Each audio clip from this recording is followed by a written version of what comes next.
It's November 13th, 2005, and I'm experiencing something I've waited my whole life to experience. All around me are people yelling, screaming, and waving yellow towels. I'm at my first Pittsburgh Steelers home game, and I've never been happier.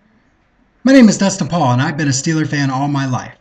Today, I'm going to tell you some stuff that you might not know about the Pittsburgh Steelers. I'm going to tell you some unique traditions that they have. I'm going to tell you my favorite players, and I'm going to tell you some memorable moments of my lifetime of the Pittsburgh Steelers. Every team has their own tradition, but the Steelers' traditions are close to the city of Pittsburgh. The first tradition I'm going to tell you about is the logo.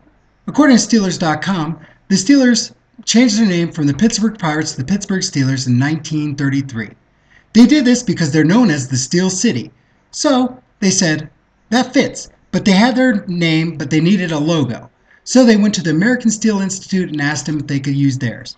American Steel Institute said yes, and ever since then it's been our logo. And it's very special to the city because we are the city of steel. The next tradition I'm going to tell you about is the Terrible Towel. According to the Steelers website, in 1975, the Terrible Towel was invented by Myron Cope. It was invented to raise excitement for the playoffs that coming year, and it has raised excitement ever since. It is a symbol of Steeler fans everywhere, and I can guarantee you if you watch a game on TV, whether it be home or away, you will see a Terrible Towel waving. Now that I've covered some unique traditions of the Pittsburgh Steelers, I'm going to go over some of my favorite players. Now the Steelers have had many great players like Terry Bradshaw, Jack Lambert, Mean Joe Green, just to name a few. But I'm going to tell you about my favorite players in my lifetime. The first favorite player I have is my favorite running back for the Pittsburgh Steelers. His name is Jerome Bettis. And Jerome Bettis, according to NFL.com, finished his career with 13,336 yards. He is the sixth leading all-time rusher in NFL history. He was big, and he was not afraid to break tackles. The next player I'm going to tell you about is Hines Ward. Hines Ward is my favorite Steeler receiver of all time. Hines Ward was the epitome of Steelers. He would not be afraid to get hit or lay a hit himself. Also, he caught the ball, and he was the best blocking wide receiver ever in NFL history. Hines Ward finished his career with 1,000 career receptions according to Yahoo.com. He is only the 8th player in NFL history to do so. The last player I'm going to tell you about is Ben Roethlisberger. Big Ben is big. He's 243 pounds for a quarterback, which is big, and he's not afraid to break tackles and make plays. His escapability from sacks have led to many great plays, including 2 Super Bowl victories. Now that I've told you about some of my favorite players, I'm going to tell you about some of my memorable moments in my lifetime of the Pittsburgh Steelers. Now, my first memorable moment of the Pittsburgh Steelers is not a good one. It's Super Bowl 30 that they played against Dallas Cowboys. It was not a good game. They lost 27-17.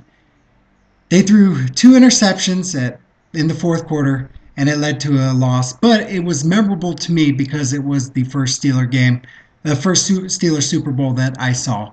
So it'll always hold a place in my heart. But if we fast forward 10 years later, then we have a good memory. The year that the Pittsburgh Steelers won Super Bowl 40. Now, it's memorable not for the Super Bowl itself, but for the games leading to the Super Bowl. They had to win 5 straight games to make it to the playoffs that year. Then they were the first team in history to win 3 straight road games to make it to the Super Bowl. The game with Indianapolis was a heart pounder, but it was a pretty good game. And that leads to my last memorable moment, which is the victory in Super Bowl 43 against the Arizona Cardinals. Now, this game had it all. According to Reuters.com, Mike Tomlin was the youngest coach to ever win a Super Bowl, and James Harrison had the longest play from scrimmage in Super Bowl history, and it still holds to this day, with his 100-yard interception return for a touchdown.